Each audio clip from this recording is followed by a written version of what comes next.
정대훈 담임 목사님의 부활 후 기쁨의 50일이란 제목의 말씀. 사도행전 1장 3절에서 9절까지의 말씀. 그가 고난 받으신 후에 또한 그들에게 확실한 많은 증거로 친히 살아계심을 나타내사 40일 동안 그들에게 보이시며 하나님 나라의 일을 말씀하시니라. 사도와 함께 모이사 그들에게 분부하여 이르시되 예루살렘을 떠나지 말고 내게서 들은 바 아버지께서 약속하신 것을 기다리라. 요한은 물로 세례를 베풀었으나 너희는 몇 날이 못되어 성령으로 세례를 받으리라 하셨느니라. 그들이 모였을 때에 예수께 여쭈어 이르되 주께서 이스라엘 나라를 회복하심이 이때니까 하니 이르시되 때와 시기는 아버지께서 자기 권한에 두셨으니 너희가 알 바 아니요 오직 성령이 너희에게 임하시면 너희가 권능을 받고 예루살렘과 온 유대와 사마리아와 땅 끝까지 이르러 내 증인이 되리라 하시니라. 이 말씀을 마치시고 그들이 보는데 올려져 가시니 구름이 그를 가리어 보이지 않게 하더라. 아멘. 얼마 전에 전 세계에서 가장 영향력을 가진 100명 중에 한 명이었던 제266대 프란치스코 교황이 별세를 하였고, 또 어제 성 베드로 성당에서 장례식이 거행이 되었습니다. 이 성 베드로 성당은 그 이름처럼 초대 교황이었던 베드로, 그 베드로의 무덤 위에 세워져 있는 교회이지요. 그래서 그 초대 교황부터 지금에 이르기까지 대부분의 교황들은 그 자리에 지하 무덤에 묻혀 있습니다. 그래서 가톨릭에 다니는 성도들은 그 장소를 매우 성스럽게 여겨요. 그래서 성지라라고 생각하고 많은 순례객들의 발걸음이 찾아가는 그 장소가 되었습니다. 이슬람교 역시 창시자 마호메트의 무덤을 중요한 성지로 삼고 있습니다. 사우디아라비아 메디나라는 지역에 예언자의 사원이라는 곳에 그의 무덤이 있어요. 그래서 이 무슬림들은 메카와 바로 이곳을 성지로 여기고 일평생 한 번은 꼭 이곳에 방문을 해야 된다라고 생각을 하고 있습니다. 그런데 이들과는 비교가 되지 않는 분이 계세요. 바로 예수 그리스도이십니다. 우리 인류의 역사를 예수님의 탄생을 중심으로 나누어져 있는 것을 우리가 잘 알고 있습니다. AD와 BC. AD는 어떤 의미입니까? 아노 도미니, 라틴어인데요. 예수님의 탄생이 있던 그 해라는 뜻이에요.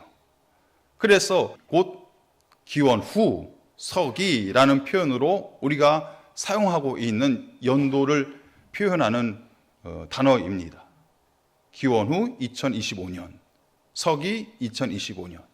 예수님의 탄생을 기준으로 인류의 역사가 구분되어 있다는 것이죠. 그렇다면 BC는 무엇입니까? Before Christ. 예수님의 탄생 이전, 우리는 이것을 기원 전이라는 표현으로 사용을 하고 있습니다. 이 인류의 역사에서 가장 중요한 인물이 한 명 있다면 바로 예수 그리스도예요. 그렇다면 예수 그리스도의 무덤은 과연 어떤 모습으로 만들어져 있어야 하는 것일까? 우리가 상상할 수 없는 그 규모로 화려하게 또 웅장하게 그 무덤이 만들어져 있어야 되는 것 아닐까라는 생각을 갖게 된다는 것이죠. 그런데 예수님의 무덤은 전혀 그럴 필요가 없어요. 왜 그렇죠? 예수님의 무덤은 비어있기 때문에, 예수님은 부활하셨기 때문에 예수님의 무덤이 화려할 필요가 없다라는 거예요. 가톨릭 신자들이나 무슬림 신자들은 그들이 그토록 추앙하는 사람을 만나기 위해서는요, 무덤까지 가야 돼요. 수고를 해야 돼요. 돈을 지불해야 돼요. 수백만의 사람들이 한꺼번에 이동을 해야 됩니다. 큰 사고도 일어날 수가 있어요. 그런데 우리는요, 예수의 무덤으로 갈 필요가 없어요. 왜 그렇죠? 예수님이 부활하셔서 살아계셔서 지금 어디에 계십니까? 이 자리에, 저와 여러분들이 예배드리는 이 자리에 그 예수님께서 함께하고 계시다는 것이에요. 그것만 생각하더라도 감사가 되는 거예요. 저 이스라엘 예루살렘에 찾아가서 예수님의 무덤을 굳이 우리가 안 가더라도 예수님께서 우리가 있는 이 자리에 찾아오셔서 그 부활하신 몸을 가지고 우리에게 말씀하고 있다라는 것입니다. 여러분, 그것이 바로 부활절 이후에 우리가 누리게 되는 기쁨의 50일, 이 기쁨의 50일이 우리에게 말씀하고 있는 그 내용이에요. 예수님께서 부활하셔서 제자들에게 나타나셨잖아요. 그리고 40일 동안 제자들과 함께 하였습니다. 제자들의 마음이 그 순간 어떻을까요? 갑자기 예수님께서 눈앞에서 사라지셨어요. 자신들은 예수님을 배신하고 배반하고 도망친 사람들입니다. 그 마음이 오죽했겠냐고요. 마음이 얼마나 무거웠을까요? 내가 이거밖에 안 되는 사람이었구나. 나는 이제 어떻게 살지? 그런 혼란과 갈등이 그 마음속에 가득했을 것입니다. 그런데 예수님께서 부활하신 몸으로 그대 눈앞에 나타나신 거예요. 아, 예수님 맞으시군요. 그 마음속에 기쁨이 찾아오기 시작합니다. 예수님께서 40일 동안 항상 그 부활하신 몸을 가지고 제자들과 만남을 가지셨어요. 그 제자들의 마음을 위로하신 거죠. 그들의 걱정스러운 마음, 불안한 마음을 위로해 주신 것이죠. 또한 그 기쁨만 있는 것이 아닙니다. 이제 예수님께서 40일 이후에 하늘로 승천하셨어요. 하늘 보좌로 올라가셨습니다. 그리고 그 남아있는 제자들을 향해서 말씀하시고 약속해 주셨어요. 그 제자들은 그 약속을 기다리며 또 10일간의 기쁨의 시간들을 지나가게 돼요. 그래서 40일 더하기 10일, 기쁨의 50일입니다. 부활절 이후에, 예수님이 부활하신 이후에 모든 교회와 모든 성도들의 삶의 방향은 기쁨의 50일로 나아가야 된다는 것입니다.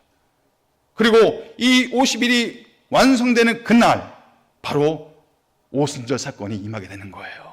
성령의 임재하심, 성령의 충만하심, 성령의 감동하심이 우리의 마음 가운데 찾아오게 되는 것입니다. 오순절의 기쁨을 누리게 되는 것이에요. 오늘 본문에서 부활 이후에 제자들이 경험했던 세 가지 기쁨의 근원을 우리에게 말씀하고 있어요.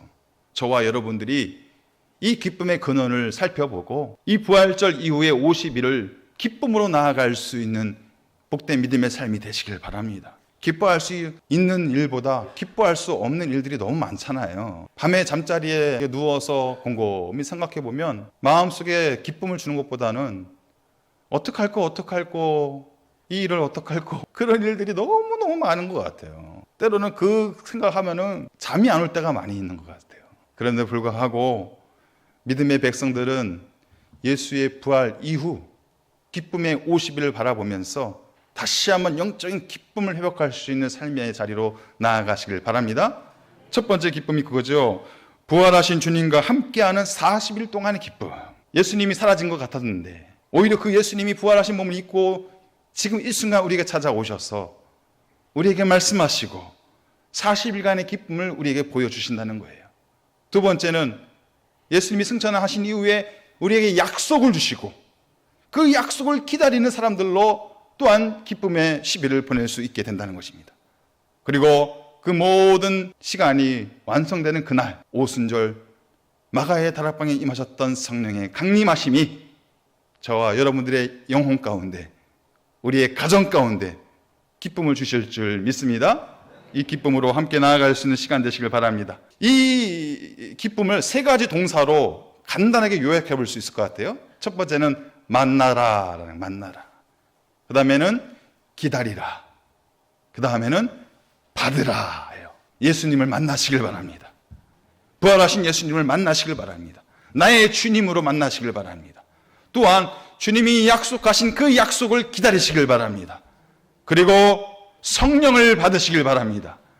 예수를 만나고 약속을 기다리고 성령을 받을 때 우리의 기쁨은 회복될 줄 믿습니다. 우리의 불안은 떠나가고 염려는 떠나가고 주님이 주시는 기쁨과 평강이 우리의 심령 가운데 가득 넘쳐나게 될 줄 믿습니다. 그리스도인들의 참된 기쁨은 부활하신 예수님을 만나고 부활하신 예수님과 함께 하는 것으로 시작을 하고 있어요. 우리는 예수님과 함께 할 때 기쁨을 누릴 수가 있습니다. 부활하신 이후에 40일 동안 제자들에게 여러 번 나타나시면서 예수님은 자신의 살아계심을 말씀하고 있어요. 보여주고 있다는 것입니다. 사도행전 1장 3절 말씀이죠. 그가 고난 받으신 후에 또한 그들에게 확실한 많은 증거로 친히 살아계심을 나타내사 40일 동안 그들에게 보이시며 하나님 나라의 일을 말씀하시니라. 여기서 확실한 많은 증거라는 단어가 나오는데요. 이 단어는 원어로 테크메니온이라는 단어예요. 이 단어는 우리들만 쓰고 있는 단어가 아니라 플라톤, 아리스토텔레스 그런 유명한 철학자들이 종종 썼던 단어이기도 합니다. 이 단어의 뜻은 뭐냐? 확실하고 분명한 실증적 증거. 이 단어의 의미예요. 확실하고 분명한 실제적인 증거다. 감이 안 오시죠? 요즘 말로 말하면 빼도 박도 못하는 증거, 빼박 증거라는 거예요. 아유, 부활하신 예수님이 어디 있어? 어떻게 예수님이 부활하셨어? 그런 의심이 들 수가 있잖아요.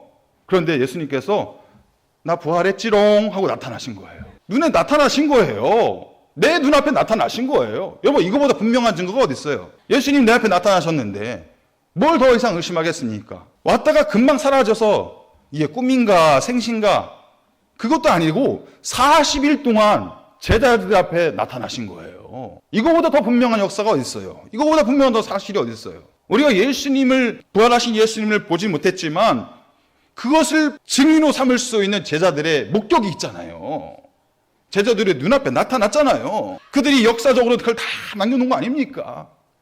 이거보다 분명한 사실과 증거는 없다라는 것이죠. 그 결과 제자들은 부활하신 예수님을 만나고 말할 수 없는 기쁨을 회복할 수 있었던 것이에요.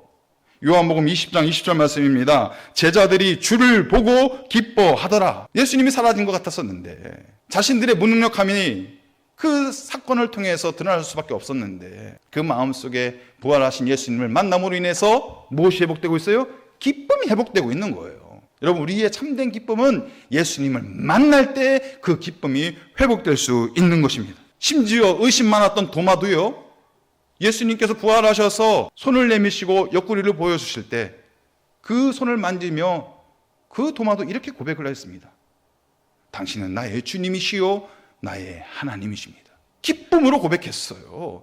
의심 많았던 도마도 부활하신 예수님을 만나는 순간 그 기쁨이 회복될 수 있었습니다. 절망과 두려움에 빠져 있었던 그 수많은 제자들도 부활하신 예수님을 만나는 순간 그 40일 동안의 기쁨을 누릴 수 있었다라고 말씀하고 있어요. 그런데 더 중요한 것은 예수님께서 제자들에게 나타나셔서 그들의 감정적인 차원에서만 기쁨을 주신 게 아니에요. 우리의 감정을 잘 알잖아요. 기뻤다, 슬펐다, 기뻤다, 슬펐다. 드라마 보고 눈물 흘리고 떨어지는 낙엽을 보고 눈물 흘리고. 제가 그렇다는 얘기는 아니에요. 우리의 감동 요동치잖아요. 근데 이 기쁨을 예수님께서 이런 감정적인 차원에서 주시는 것이 아니라 분명한 믿음의 사건으로 주고 계세요. 그것이 무엇이냐면은 3절 말씀의 마지막에 그들에게 보이시며 하나님 나라의 일을 말씀하시니라. 무엇을 말씀하셨다고요? 하나님 나라의 일을 말씀하고 계시는 거예요. 예수님만 바라보면서 기뻐하는 것이 아니라 하나님 나라의 일을 그 제자들에게 알려주시면서 그 기쁨이 어떤 기쁨인지를 보여주고 있다는 거예요. 그렇다면 그 하나님 나라의 일이 무엇입니까? 그 하나님 나라의 일은 멀리 미래에만 완성되는 하나님의 나라가 아니라 지금 이 순간 너희들의 마음 한복판에 하나님이 역사하시고 하나님의 나라를 이루어 주신다라는 것입니다. 여러분, 우리의 삶의 자리도 마찬가지예요. 천국이 언제 있습니까?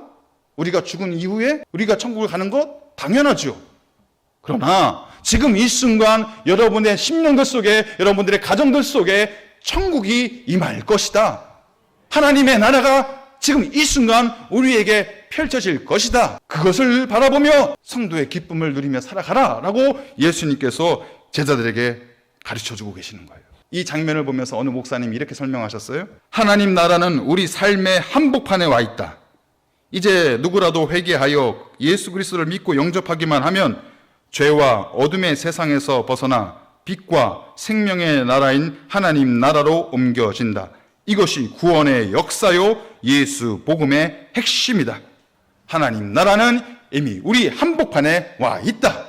하나님 나라는 이미 내 심령 가운데 찾아와 있다. 그것을 말씀하고 있다라는 것입니다. 요한복음 11장에 보시면 죽은 나사로가 살아나는 기적 이야기가 있습니다. 어느 날 이 나사로가 죽게 돼요. 그러자 이 여동생들이었던 마르다와 마리아가 너무 슬퍼하면서 장례식을 준비하고 있습니다. 근데 그 장례식에 예수님이 함께 하셨어요. 마르다가 너무 슬퍼하자 예수님께서 마르다를 향해서 이렇게 말씀하십니다. 너의 오라비가 다시 살아나리라. 위로의 말인 것 같아요. 우리가 장례식장 가면은 이게 부활 소망을 가지고 잘 이겨내십시오, 이렇게 위로하고 격려하는 말씀을 나누지 않습니까? 마치 이런 말씀으로 전해 들은 것 같아요.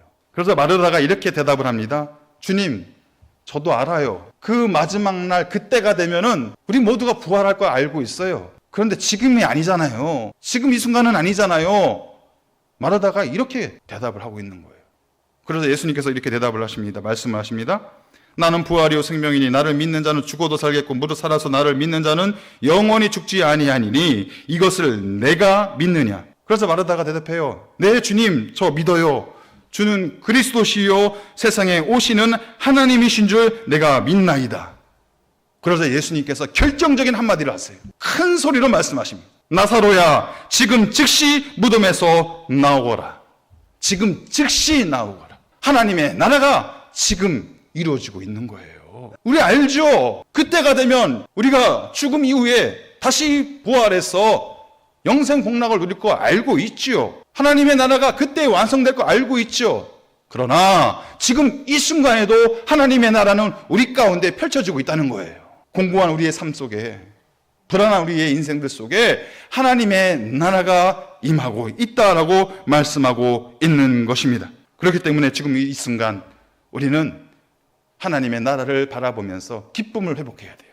이 세상에 벌어지고 있는 그런 일들을 보면서 우리의 마음이 요동치는 것이 아니라 하나님의 나라가 임할 것이다. 이 민족 가운데 하나님의 역사가 일어날 것이다. 내 가정 가운데 우리 부활하신 주님께서 찾아오셔서 내 가정을 하나님의 나라로 이루어 줄 것이다. 이 고백으로 갈 때, 이 믿음으로 나아갈 때 우리는 기쁨을 회복하고 평안을 누리게 되는 것을 믿으시며 나아가시기를 바랍니다. 우리에게 이런 믿음이 있어야 돼요. 우리가 이 자리에 계신 분들 한 분도 부활하신 예수님을 직접 눈으로 보거나 손으로 만져본 분들이 없잖아요. 근데 신기해요. 부활하신 예수님이 느껴져요. 그 예수님이 믿어져요. 우리에겐 그런 믿음이 있다는 거예요. 보지 않고도 믿을 수 있는 믿음. 내가 듣지 않았어도 들리는 믿음. 하나님께서 우리에게 그런 믿음의 역사를 이미 부어주셨습니다. 베드로전서 1장 8절 9절 말씀입니다. 예수를 너희가 보지 못하였으나 사랑하는도다. 이제도 보지 못하나 믿고 말할 수 없는 영광스러운 즐거움으로 기뻐하니 믿음의 결국 곧 영혼의 구원을 받음이라. 예수를 보지 못했지만 우리는 예수를 사랑해요. 예수를 보지 못했지만 그 예수가 믿어져요. 그 예수를 통해서 우리의 기쁨과 즐거움이 회복될 수 있다라고 말씀하고 있습니다. 여러분, 지금 이 순간 그 믿음을 가지고 주님을 바라보시고 주님을 만나시고 주님과 함께하는 기쁨을 회복할 수 있는 우리 모두가 되시기를 바랍니다. 종교개혁자 마틴 루터는 마음에 큰 시련이 있을 때마다 책상 위에 한 단어를 적어놨어요. 라틴어로 we with. 이 단어의 뜻은 그분은 지금 살아 계신다라는 뜻이에요. 여러분, 우리의 마음속에 큰 시련이 있을 때가 얼마나 많이 있습니까? 우리의 마음이 요동칠 때가 얼마나 많이 있어요. 그런데 우리는 우리의 눈앞에는 이 단어가 있어야 되는 거예요.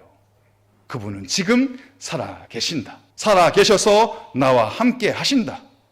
나와 함께 하시며 내 심령 가운데, 내 가정 가운데, 내 일터 가운데 하나님의 나라를 펼쳐 주신다. 그 고백이 있을 때 우리는 기뻐할 수 있는 것입니다.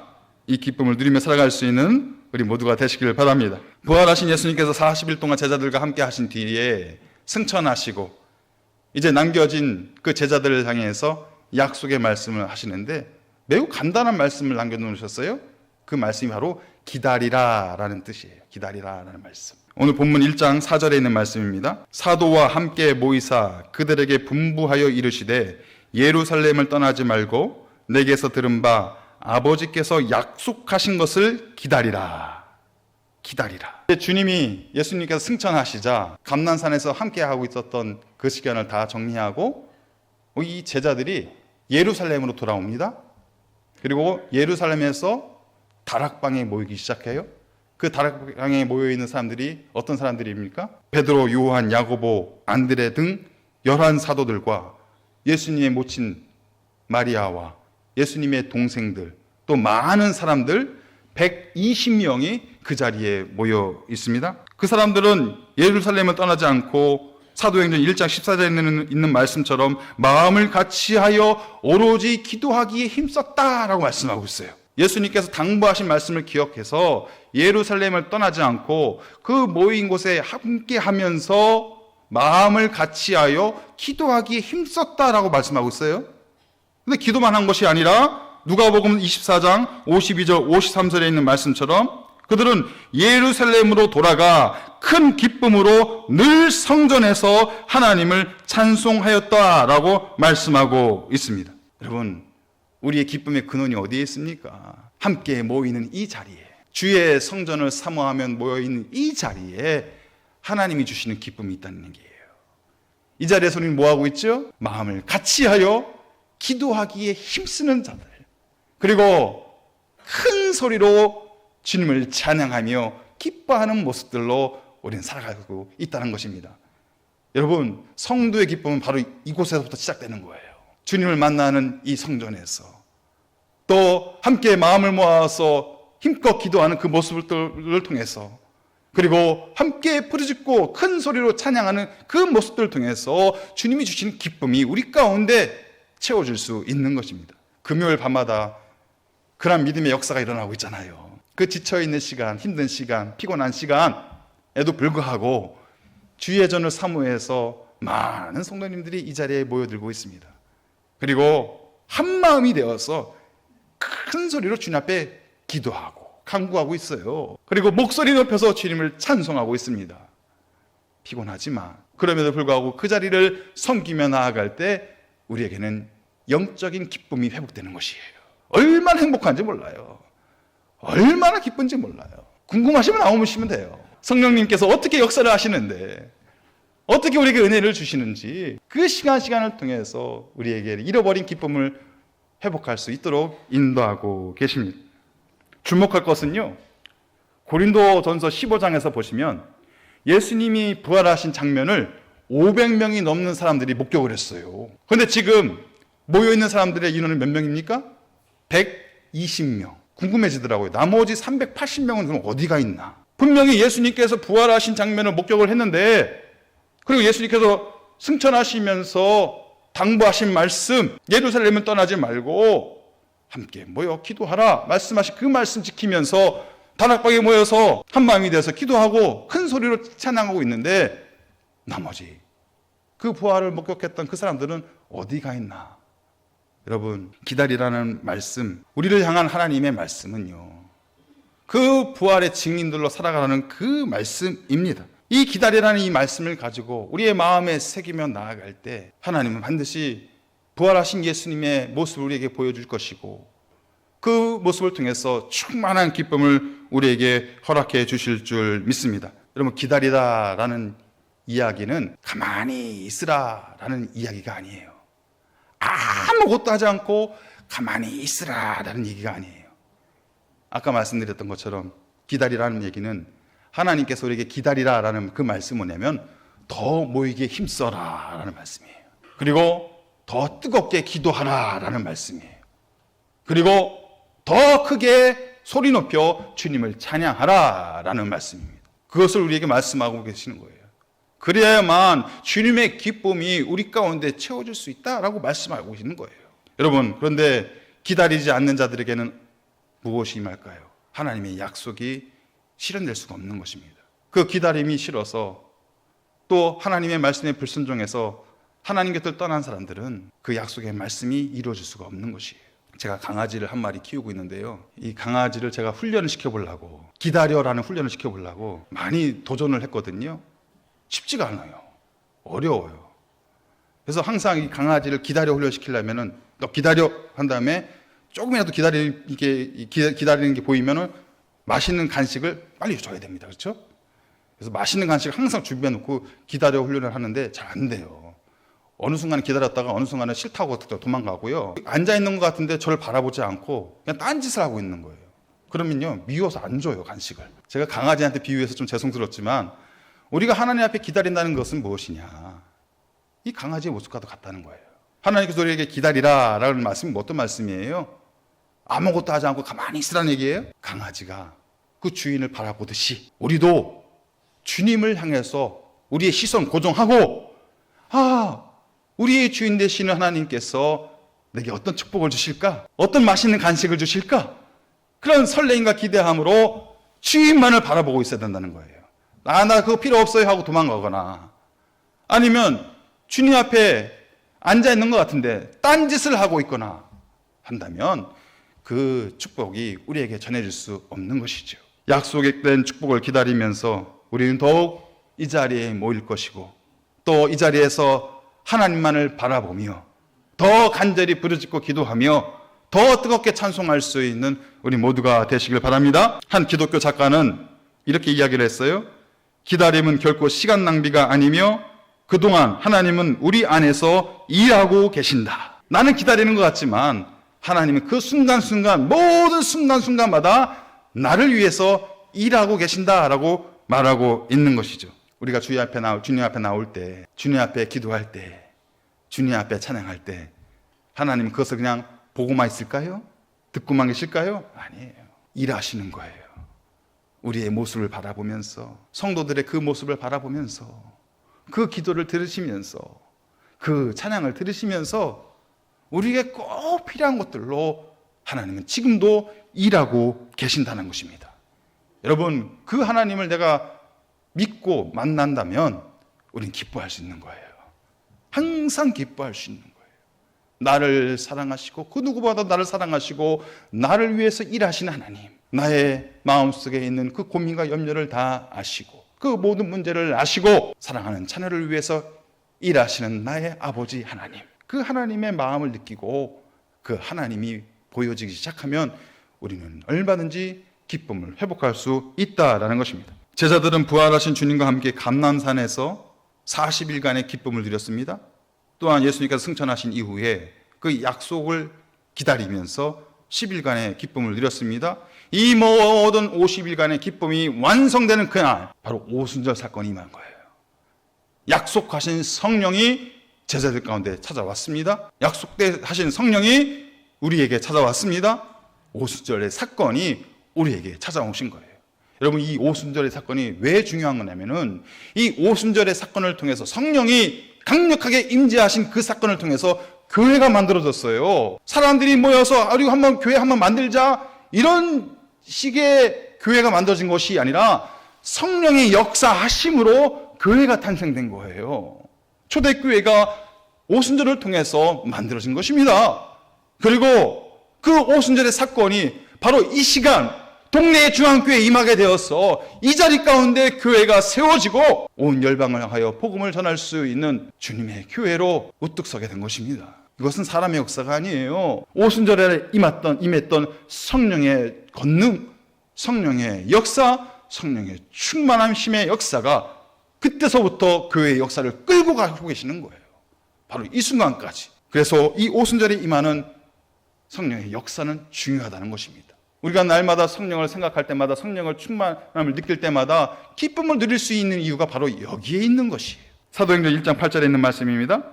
오직 성령이 너에게 임하시면 너희가 권능을 받고 예루살렘과 온 유대와 사마리아와 땅끝까지 이르러 내 증인이 되리라. 사도행전 전체의 가장 중요한 말씀입니다. 약속된 성령이 임하시니 그 자리에 권능이 나타났다라고 말씀하고 있어요. 이 권능이 무엇입니까?